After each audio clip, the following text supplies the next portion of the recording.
Hi guys, welcome to revision time. आज मैं ला रही हूँ आप सभी के लिए आरआरबी जेईई एग्ज़ाम 2025 के लिए प्रैक्टिस सेट की वीडियो। तो जिनके भी सीबीटी 2 के एग्ज़ाम है 4 जून को, उनके लिए ये क्वेश्चन है बहुत ही इंपॉर्टेंट। आप अपने बहुत कम समय में बहुत ही इंपॉर्टेंट क्वेश्चंस की रिवीजन कर लेंगे। तो चलिए स्टार्ट करते हैं आज के वीडियो। मगर वीडियो को स्टार्ट करने से पहले दोस्तों, अगर आप चैनल पर पहली बार आए हैं तो चैनल को ज़रूर सब्सक्राइब कर लें और साथ ही इस वीडियो को लाइक भी ज़रूर कर दें। तो चलिए स्टार्ट करते हैं आज के प्रैक्टिस सेट की ये video. Question number 1, Indian super league 2024-25 का खिताब किसने जीता? इसका आंसर है मोहन बागान सुपर जायंट ने। कोलकाता स्थित मोहन बागान सुपर जायंट ने इंडियन सुपर लीग 2024-25 का खिताब जीता है। उपविजेता रही बेंगलुरु एफसी। संस्करण था 11वां। आईएसएल 2024-25 का फाइनल 12 अप्रैल 2025 को कोलकाता स्थित विवेकानंद युवा भारती क्रीड़ांगन स्टेडियम में खेला गया। मोहन बागान सुपर जायंट का यह दूसरा आईएसएल खिताब था। इससे पहले उन्होंने 2022-23 में एटीके मोहन बागान के रूप में इसे जीता था। आईएसएल 2024-25 के पुरस्कार विजेताओं के नाम हैं। गोल्डन बूट का पुरस्कार सत्र में सबसे ज़्यादा गोल करने वाले खिलाड़ी को दिया जाता है और इस बार ये अलाउद्दीन अजराई को दिया गया। इन्होंने 23 गोल किए थे। गोल्डन ग्लव सर्वश्रेष्ठ गोलकीपर को दिया जाता है और इस बार दिया गया विशाल कैथ को। ये मोहन बागान सुपर जायंट से थे। गोल्डन बॉल प्रतियोगिता का सर्वश्रेष्ठ खिलाड़ी को दिया जाता है। ये दिया गया अलाउद्दीन अजराई को। ये नॉर्थ ईस्ट यूनाइटेड एफसी से थे। लीग के उभरते खिलाड़ी ब्रिसन फर्नांडिस को दिया गया। ये एफसी गोवा से थे। Best grass roots programme Jamshedpur FC को दिया गया। Best elite youth programme Punjab FC को दिया गया।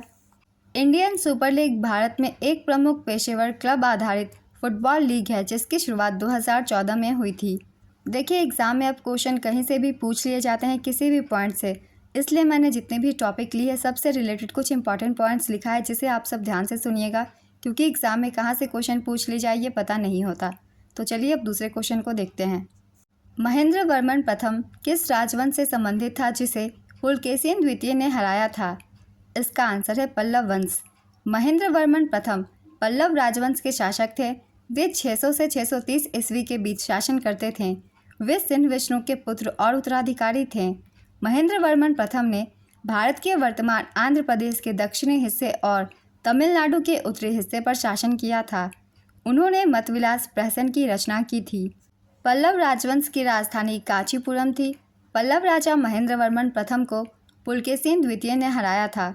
पुल्लुर की लड़ाई चालुक्य राजा पुलकेशिन द्वितीय और पल्लव राजा महेंद्र वर्मन प्रथम के बीच पुल्लुर या पोलिलुर शहर में लगभग 618 से 619 के बीच लड़ी गई थी। नरसिंह वर्मन प्रथम एक पल्लव सम्राट थे जो महेंद्र वर्मन प्रथम के पुत्र थे। नरसिंह वर्मन प्रथम के शासनकाल के दौरान प्रसिद्ध पंचरथ, एक अखंड रॉक कट मंदिर परिसर और यूनेस्को विश्व धरोहर स्थल का निर्माण किया गया था। पल्लव राजा नरसिंह वर्मन प्रथम ने वातापी कुंड की उपाधि धारण की थी। नरसिंह वर्मन प्रथम ने चालुक्य राजा पुलकेशिन द्वितीय को हराया था। ये सभी पॉइंट्स बहुत ही इंपॉर्टेंट है। कभी पल्लव राजवंश से तो कभी महेंद्र वर्मन से क्वेश्चन पूछ लिए जाते हैं, इसलिए इन सभी पॉइंट्स को भी याद रखिएगा। हर एक पॉइंट से क्वेश्चन पूछे जाते हैं। अगला क्वेश्चन है, 91वें संविधान संशोधन के तहत कितने प्रतिशत मंत्रिपरिषद की नियुक्ति की जाती है? इसका आंसर है 15%। चिपको आंदोलन कहाँ से शुरू हुआ था? इसका आंसर है गढ़वाल हिमालय से। चिपको आंदोलन उत्तराखंड के गढ़वाल हिमालय में चमोली जिले के रेनी गांव में 1973 में शुरू हुआ था। नेक्स्ट क्वेश्चन, हिमालय की सर्वाधिक चौड़ाई कहाँ पर है? इसका आंसर है पश्चिमी भाग में। नमन पुरस्कार 2025 में सर्वश्रेष्ठ अंतर्राष्ट्रीय महिला क्रिकेटर का पुरस्कार किसे दिया गया? इसका आंसर है स्मृति मंधाना को।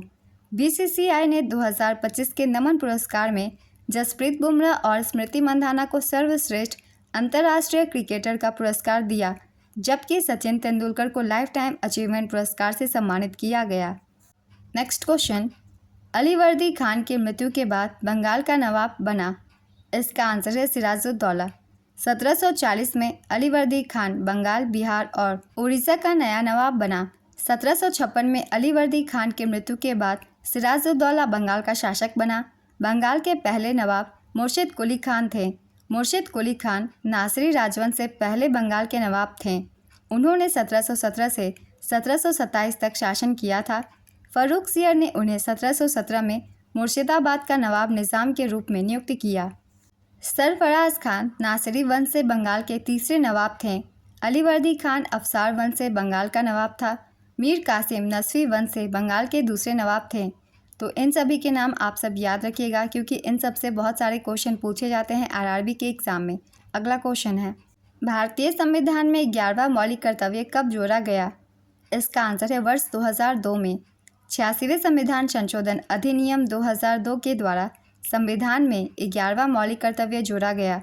11वां मौलिक कर्तव्य 6 से 14 वर्ष की आयु के बीच के बच्चों को शिक्षा के अवसर प्रदान करता है। जब 11वां मौलिक कर्तव्य जोड़ा गया उस वक्त भारत के प्रधानमंत्री अटल बिहारी वाजपेयी थे। प्रारंभ में संविधान में केवल 10 मौलिक कर्तव्य थे। भारत के संविधान में मौलिक कर्तव्यों का उल्लेख अनुच्छेद 51A में किया गया है। मूल संविधान में मौलिक कर्तव्यों की कोई सूची नहीं थी। 42वें संवैधानिक संशोधन अधिनियम 1976 द्वारा भारतीय संविधान में मौलिक कर्तव्यों को जोड़ा गया। 42वें संविधान संशोधन द्वारा भारतीय संविधान में भाग 4A और अनुच्छेद 51A को जोड़ा गया था। स्वर्ण सेन समिति की सिफारिश पर मौलिक कर्तव्यों को भारतीय संविधान में जोड़ा गया। मौलिक कर्तव्य के विचार को रूसी संविधान से ग्रहण किया गया था।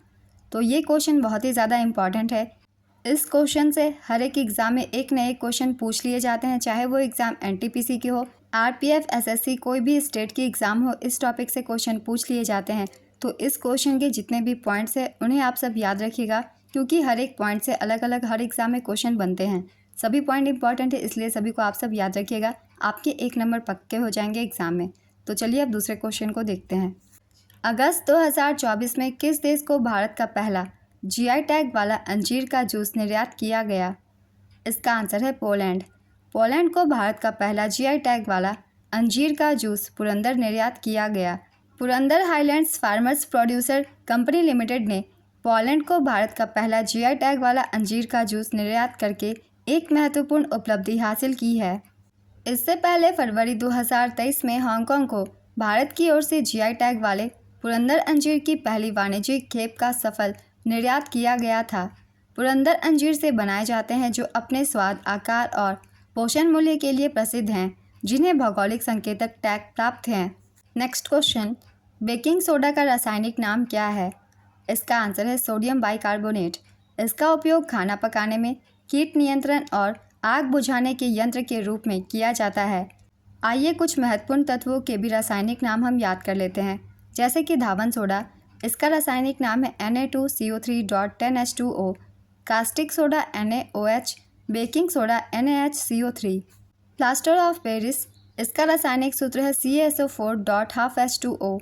चूना पत्थर CaCO3, संगमरमर CaCO3, व्यंजक चूर्ण CaOCl.Cl, जिप्सम CaSO4.2H2O, सिरका CH3COOH, नीला कशिश CuSO4.5H2O, हरा कशिश FeSO4.7H2O, लाल सिंदूर Pb3O4। नेक्स्ट क्वेश्चन, मोहन वीणा एक संशोधित हवाईयन गिटार जिसे हिंदुस्तानी स्लाइड गिटार के रूप में भी जाना जाता है, किनके द्वारा बनाया और लोकप्रिय बनाया गया था? इसका आंसर है विश्व मोहन भट्ट। पंडित विश्व मोहन भट्ट का जन्म 27 जुलाई 1950 को राजस्थान के जयपुर में हुआ था। वे एक भारतीय शास्त्रीय संगीत वादक हैं। वे मोहन वीणा के जनक भी हैं। 2017 में पद्म भूषण प्राप्तकर्ता विश्व मोहन भट्ट एक हिंदुस्तानी शास्त्रीय संगीत वादक है जो मोहन वीणा बजाते हैं। विश्व मोहन भट्ट ग्रैमी अवार्ड पाने वाले तीसरे भारतीय हैं। पंडित विश्व मोहन भट्ट को 1993 में उनके album a meeting by the river के लिए ग्रैमी पुरस्कार दिया गया था। नेक्स्ट क्वेश्चन, किस बैंक ने हर घर लखपति योजना शुरू किया? इसका आंसर है SBI। हर घर लखपति एक पूर्व निर्धारित आवर्ती जमा योजना है जिसे ग्राहकों को 1 लाख रुपए या उसके गुणक राशि तक बचत करने में मदद करने के लिए डिज़ाइन किया गया है। साथ ही SBI ने SBI पैट्रॉन्स नामक एक विशेष फिक्स डिपॉजिट योजना पेश की है, जो विशेष रूप से 80 वर्ष और उससे अधिक आयु के वरिष्ठ नागरिकों के लिए बनाई गई है। नेक्स्ट क्वेश्चन, भारत में शस्त्र अधिनियम किसके कार्यकाल में आया था? इसका आंसर है लॉर्ड लिटन के काल में। ब्रिटिश भारत के वायसराय लॉर्ड लिटन की दमनकारी नीतियों में एक और प्रमुख कार्य भारतीय शस्त्र अधिनियम 1878 था। सन 1878 में ब्रिटिश पार्लियामेंट द्वारा पारित 11वें अधिनियम के अनुसार किसी भारतीय नागरिक के लिए बिना लाइसेंस शस्त्र या हथियार रखना अथवा उसका व्यापार करना एक दंडनीय अपराध बन गया। यह अधिनियम अंग्रेजों पर लागू नहीं हुआ। लॉर्ड लिटन का कार्यकाल था 1876 से 1880। इनके शासनकाल में बहुत ही महत्वपूर्ण घटनाएं घटी। चलिए इनसे क्वेश्चन पूछे जाते हैं, इसलिए इन्हें एक बार रिवीजन कर लेते हैं। जैसे कि इन्होंने वर्नाक्यूलर पीस एक्ट लागू किया, इसे इन्होंने 1878 में लागू किया था। इनकी और एक नीति थी शस्त्र अधिनियम 1878। दूसरा अफगान युद्ध इन्हीं के कार्यकाल के दौरान हुआ। रानी विक्टोरिया ने केसर हिंद या भारत की महारानी की उपाधि धारण की। नेक्स्ट क्वेश्चन, वह सुल्तान जिसने प्रथम बार हिंदू धर्म ग्रंथों का फारसी भाषा में अनुवाद कराने का कार्य प्रारंभ किया था।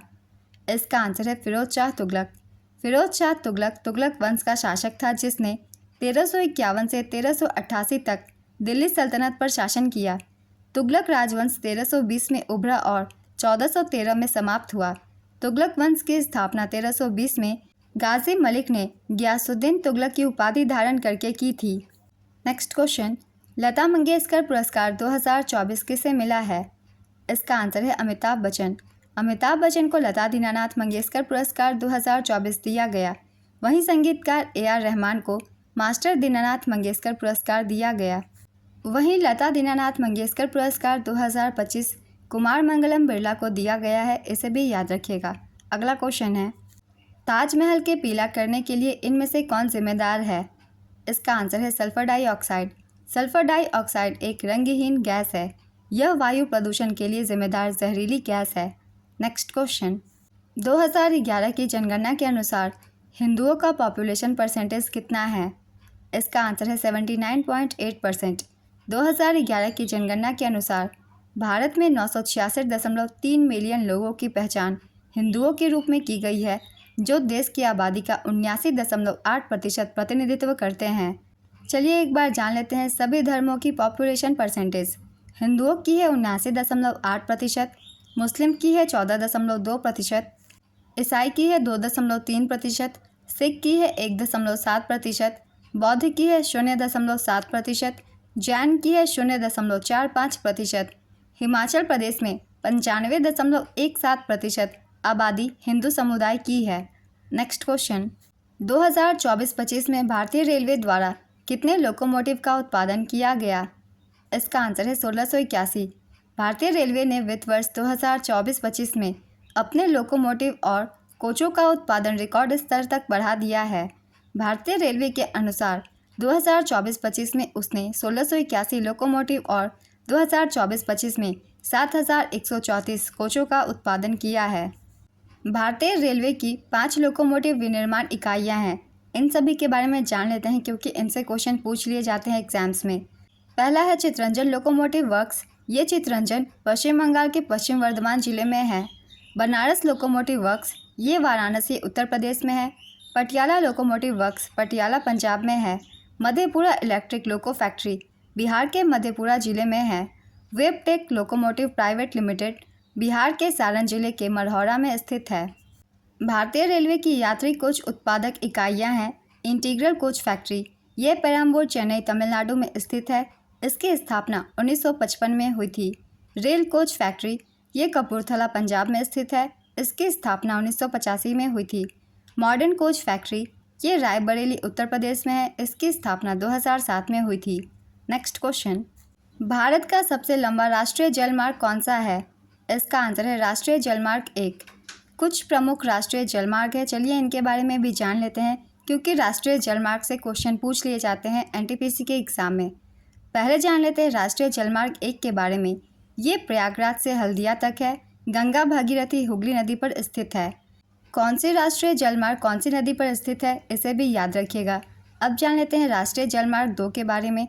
ये सादिया से धुबरी तक ब्रह्मपुत्र नदी पर स्थित है।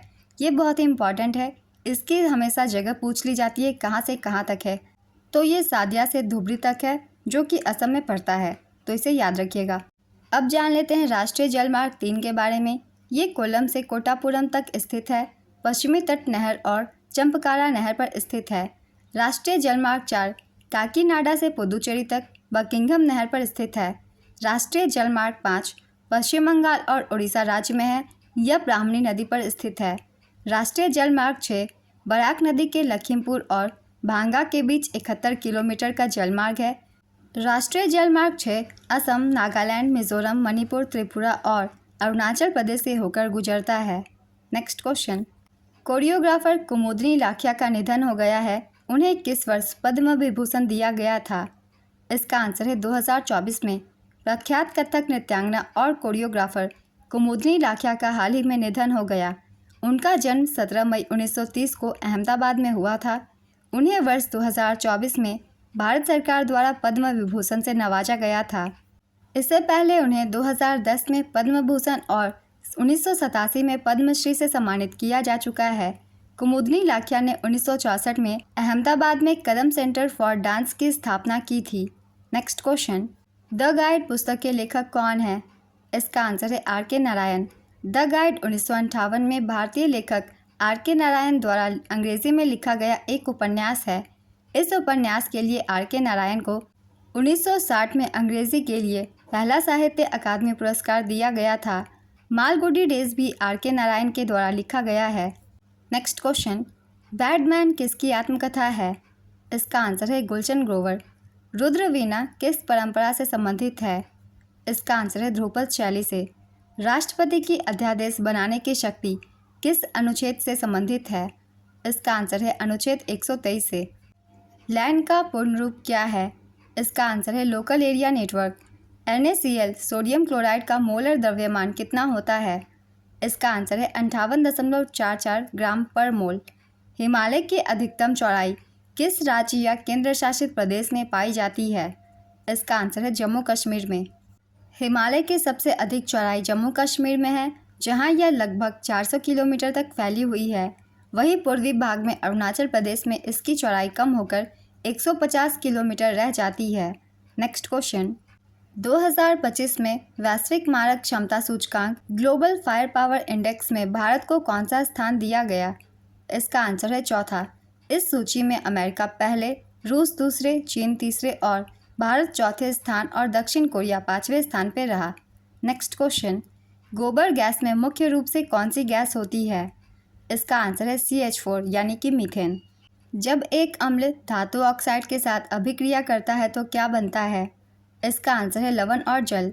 उत्तराखंड के देहरादून में 38वें राष्ट्रीय खेलों का उद्घाटन किसने किया था? इसका आंसर है प्रधानमंत्री नरेंद्र मोदी ने। चलिए एक बार जान लेते हैं 38वें राष्ट्रीय खेल 2025 से सारे इंपॉर्टेंट पॉइंट्स, क्योंकि ये बहुत ही इंपॉर्टेंट टॉपिक है। इससे एक न एक क्वेश्चन पूछे जा सकते हैं।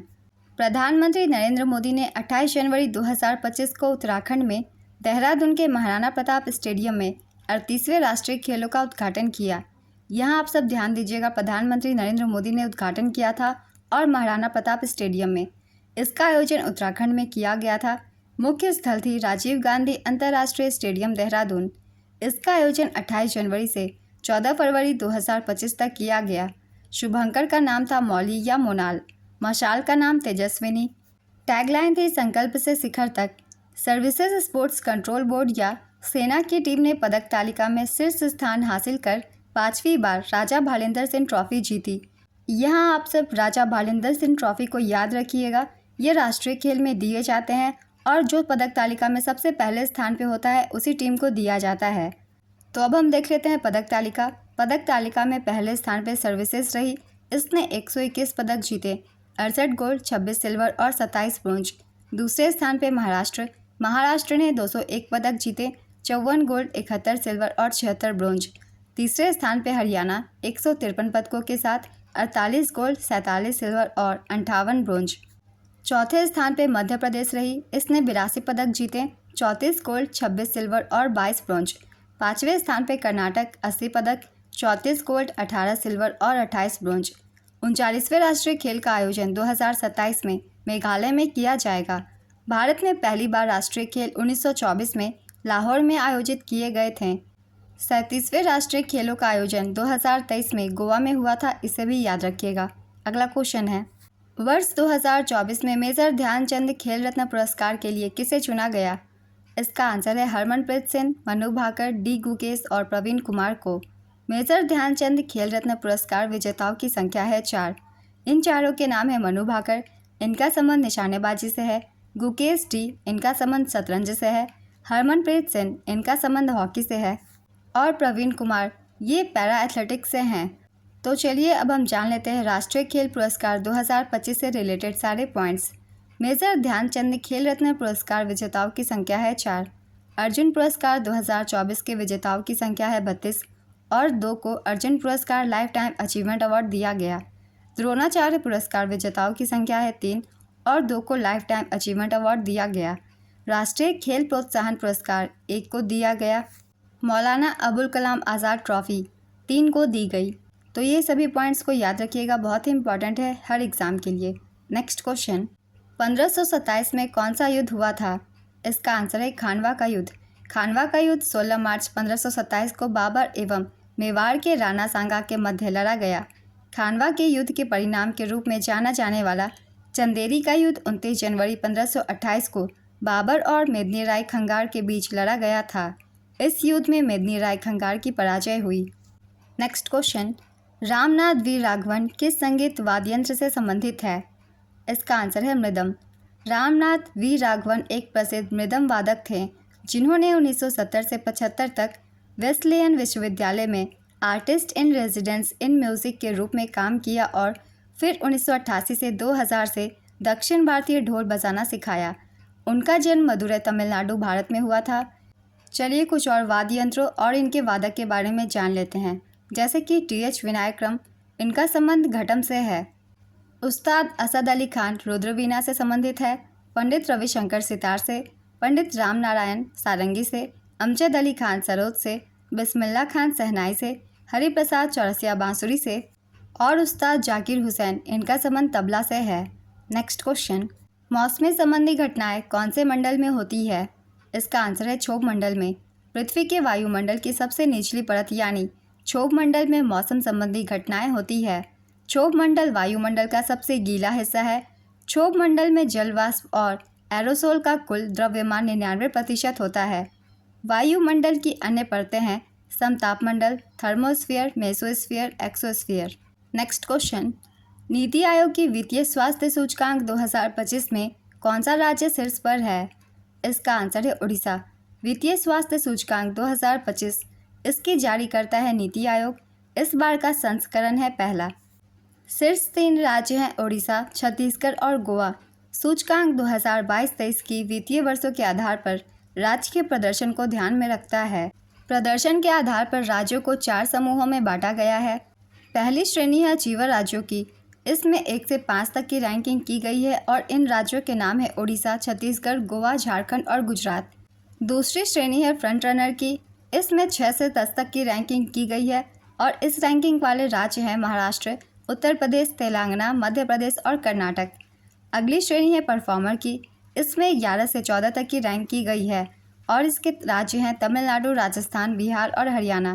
चौथी श्रेणी है एस्पिरेशनल, इसमें 15 से 18 तक की रैंक की गई है और इन राज्यों की रैंक है केरल, पश्चिम बंगाल, आंध्र प्रदेश और पंजाब। रिपोर्ट 5 प्रमुख उप सूचकांकों के आधार पर 18 प्रमुख राज्यों के वित्तीय स्वास्थ्य का व्यापक मूल्यांकन करती है। ये आधार हैं व्यय की गुणवत्ता, राजस्व जुटाना, वित्तीय विवेक, ऋण सूचकांक, ऋण स्थिरता। नेक्स्ट क्वेश्चन, ई कृष्णा अय्यर किस नृत्य से संबंधित है? इसका आंसर है भरतनाट्यम। पंचा रेड्डी भारत के किस शास्त्रीय नृत्य से संबंधित है? इसका आंसर है कुचिपुड़ी। भारत सरकार के संस्कृति मंत्रालय ने 21 से 31 जुलाई 2024 तक किस योजना की शुरुआत की थी? इसका आंसर है प्रोजेक्ट परी। प्रोजेक्ट परी, जिसका पूरा नाम है पब्लिक आर्ट ऑफ इंडिया, की शुरुआत 40वें विश्व धरोहर समिति की बैठक के दौरान संस्कृति मंत्रालय ने की थी। यह भारत की सार्वजनिक कला से जुड़ी एक परियोजना है। प्रोजेक्ट परी का उद्देश्य दिल्ली के सौंदर्य और सांस्कृतिक दृष्टिकोण को ऊपर उठाने के लिए एक मंच प्रदान करना है, साथ ही हमारी राष्ट्रीय राजधानी की समृद्ध ऐतिहासिक विरासत में भव्यता जोड़ना है। नेक्स्ट क्वेश्चन, उदासीन विलयन का पीएच मान कितना होता है? इसका आंसर है 7। उदासीन विलयन का पीएच मान 7 होता है। पीएच स्केल का वह पैमाना जो किसी पदार्थ की अम्लता या क्षारीयता को उसके विलयन में हाइड्रोजन आयनों की सांद्रता के आधार पर व्यक्त करता है। पीएच स्केल की खोज सोरेन सोरेनसेन ने की थी। पीएच स्केल की रेंज 0 से 14 तक की होती है। यदि पीएच की वैल्यू अगर 7 से कम होती है तो इसका मतलब होता है कि वह विलयन अम्लीय है। यदि पीएच की वैल्यू 7 से ज़्यादा है तो इसका मतलब होता है कि वह विलयन क्षारीय है। यदि पीएच का मान 7 के बराबर है तो विलयन उदासीन है। शुद्ध पानी का पीएच मान 7 होता है। सामान्य रक्त का पीएच मान 7.35 से 7.45 तक का होता है, जिसका मतलब है कि रक्त एक क्षारीय विलयन है। आंसुओं का पीएच मान 6.5 से 7.6 होता है। जठर रस का पीएच मान 2 से 5 के बीच होता है और यह थोड़ा अम्लीय होता है। मानव शरीर का आदर्श पीएच 7.35 और 7.45 के बीच होता है। पीएच वास्तव में पानी में मुक्त हाइड्रोजन और हाइड्रोक्सिल आयनों की सापेक्ष मात्रा की माप है। नेक्स्ट क्वेश्चन, गणगौर त्यौहार किस राज्य में मनाया जाता है? इसका आंसर है राजस्थान। 1885 में डब्ल्यू.सी. बनर्जी किस पार्टी के अध्यक्ष थे? इसका आंसर है कांग्रेस। दिसंबर 1885 में कांग्रेस पार्टी की स्थापना के बाद व्योमेश चंद्र बनर्जी इसके पहले अध्यक्ष बने। कांग्रेस पार्टी के वर्तमान अध्यक्ष हैं मल्लिकार्जुन खड़गे। नेक्स्ट क्वेश्चन, उत्तर भारत के मैदान की सबसे लंबी नदी कौन सी है? इसका आंसर है गंगा नदी। भारत का प्रथम नागरिक कौन होता है? इसका आंसर है राष्ट्रपति। अनुच्छेद 52 कहता है कि भारत का एक राष्ट्रपति होगा। राष्ट्रपति को भारत के प्रथम नागरिक के रूप में माना जाता है क्योंकि वह हमारे देश का प्रतिनिधित्व करते हैं। नेक्स्ट क्वेश्चन, मास्टर रैंक और सेलर मास्टर किस सेना का पद होता है? इसका आंसर है नेवल ऑफिसर का। सुश्री दीक्षा डागर को अर्जुन पुरस्कार 2024 किस खेल में मिला है? इसका आंसर है गोल्फ में। काकोरी षड्यंत्र कांड कब हुआ था? इसका आंसर है 9 अगस्त 1925 को। काकोरी षड्यंत्र या काकोरी ट्रेन एक्शन 9 अगस्त 1925 को हुआ था। यह घटना उत्तर प्रदेश के काकोरी गांव में घटी थी। यह एक राजनीतिक डकैती थी। इस घटना को हिंदुस्तान रिपब्लिक एसोसिएशन ने अंजाम दिया था। इस घटना में ट्रेन में लदे सरकारी खजाने को लूटा गया। इस डकैती में जर्मनी में बनी मॉजर पिस्टल का इस्तेमाल किया गया था। इस घटना में राम प्रसाद बिस्मिल, अशफाकुल्ला खान, रोशन सिंह और राजेंद्र लाहिड़ी जैसे क्रांतिकारी शामिल थे। इस घटना में अशफाकुल्ला खान के नेतृत्व में ट्रेन रोकी गई थी। इन सभी को मौत की सज़ा सुनाई गई थी। राम प्रसाद बिस्मिल को 19 दिसंबर 1927 को गोरखपुर जेल में, अशफाकुल्ला खान को फैज़ाबाद जेल में और ठाकुर रोशन सिंह को नैनी इलाहाबाद जेल में फांसी दी गई थी और राजेंद्र लाहिड़ी को उत्तर प्रदेश के गोंडा जिले में फांसी दी गई थी। इस घटना के दौरान भारत के वायसराय लॉर्ड रीडिंग थे। नेक्स्ट क्वेश्चन, पुनरुद्धारण की क्रिया किन जीवों में होती है? इसका आंसर है हाइड्रा और प्लेनेरिया में। कौन अपना आकार बदलता रहता है? इसका आंसर है अमीबा। पेरिस ओलंपिक 2024 में भारत के कितने खिलाड़ियों ने भाग लिया? इसका आंसर है 117, जिसमें 70 पुरुष थे और 47 महिलाएं। पेरिस ओलंपिक 2024 इसका आयोजन पेरिस, फ्रांस में किया गया था। 26 जुलाई से 11 अगस्त 2024 तक। संस्करण था 33वां। शुभंकर का नाम था फ्रीजियन कैप। ध्वजवाहक थे शरद कमल और पीवी सिंधु। ध्वजवाहकों के नाम याद रखिएगा क्योंकि ध्वजवाहक से बहुत सारे एग्जाम में क्वेश्चन पूछ लिए जाते हैं। भारतीय दल के स्पॉन्सर थे अदानी ग्रुप। गगन नारंग को सेफ डी मिशन बनाया गया था। पूर्व winter Olympic Shiva Keshavan deputy safe D mission बनाया गया था। आईओसी सदस्य और रिलायंस फाउंडेशन की संस्थापक नीता अंबानी ने पेरिस 2024 ओलंपिक में इंडिया हाउस का उद्घाटन किया, जो ओलंपिक खेलों में भारत का पहला कंट्री हाउस था। पेरिस ओलंपिक में ड्रेसेस में भारत का प्रतिनिधित्व करने के लिए ईएफआई ने अनुज अग्रवाल को चुना। पेरिस ओलंपिक में भारत की पहली महिला ज्यूरी सदस्य बिल्किस मीर को बनाया गया। पेरिस इससे पहले 1900 और 1924 में ओलंपिक खेलों का आयोजन कर चुका है। पेरिस 3 बार शीतकालीन ओलंपिक का भी आयोजन कर चुका है, 1924 में, 1968 में और 1992 में।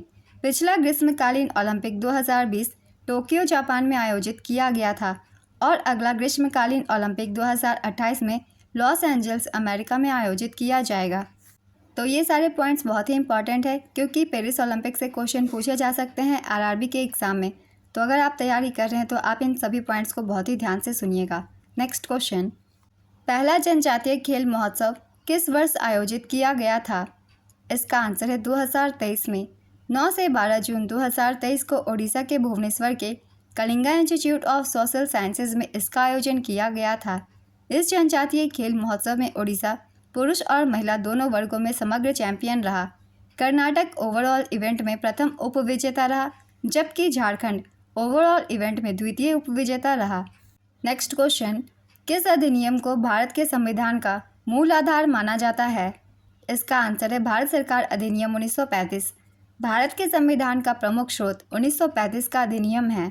नेक्स्ट क्वेश्चन, सशस्त्र सीमा बल किन देशों की सीमाओं पर सुरक्षा के लिए उत्तरदायी है? इसका आंसर है नेपाल और भूटान। नेपाल और भूटान की सीमाओं को सशस्त्र सीमा बल द्वारा संरक्षित किया जाता है। बीएसएफ के पास भारत म्यांमार सीमा, पाकिस्तान और बांग्लादेश के साथ सीमा की रक्षा करने की जिम्मेदारी है। चीन के साथ भारत की सीमा आईटीबीपी द्वारा संरक्षित है। भारत बांग्लादेश सीमा की सुरक्षा सीमा सुरक्षा बल करती है। भारत म्यांमार सीमा रेखा की सुरक्षा असम राइफल्स करती है। नेक्स्ट क्वेश्चन, सरकार का प्रमुख या धुरी किसे माना जाता है? इसका आंसर है प्रधानमंत्री। भारत के प्रथम प्रधानमंत्री जवाहरलाल नेहरू को प्रधानमंत्री को सरकार की धुरी के रूप में वर्णित करने का श्रेय दिया जाता है। नेक्स्ट क्वेश्चन, तुर्कान चहलगानी का गठन किसके द्वारा किया गया था? इसका आंसर है इल्तुतमिश के द्वारा। इल्तुतमिश ने 40 शक्तिशाली सैन्य नेताओं के एक नए वर्ग तुर्कान चहलगानी का गठन किया। ये तुर्की अमीर थे जो सल्तनत के प्रशासन में सुल्तान को सलाह देते थे और मदद भी करते थे। इस समूह को बलबन ने समाप्त कर दिया था। आज की ये वीडियो कंप्लीट होती है। बहुत ही इंपॉर्टेंट क्वेश्चन है प्रैक्टिस सेट के। ये सारे क्वेश्चन आपको हर एग्जाम में हेल्प करेंगे, तो वीडियो को बहुत ही ध्यान से देखिएगा। और अगर आप सभी को ये वीडियो हेल्पफुल लगे तो इसे लाइक ज़रूर कर दीजिएगा और इस तरीके की प्रैक्टिस सेट के लिए चैनल को भी ज़रूर सब्सक्राइब कर लीजिए। आप सभी को ऐसे इन्फॉर्मेटिव वीडियो हमेशा मिलते रहेंगे। तो फिर मिलते हैं अगली वीडियो के साथ। आप सभी को आने वाले एग्जाम्स के लिए ऑल द बेस्ट।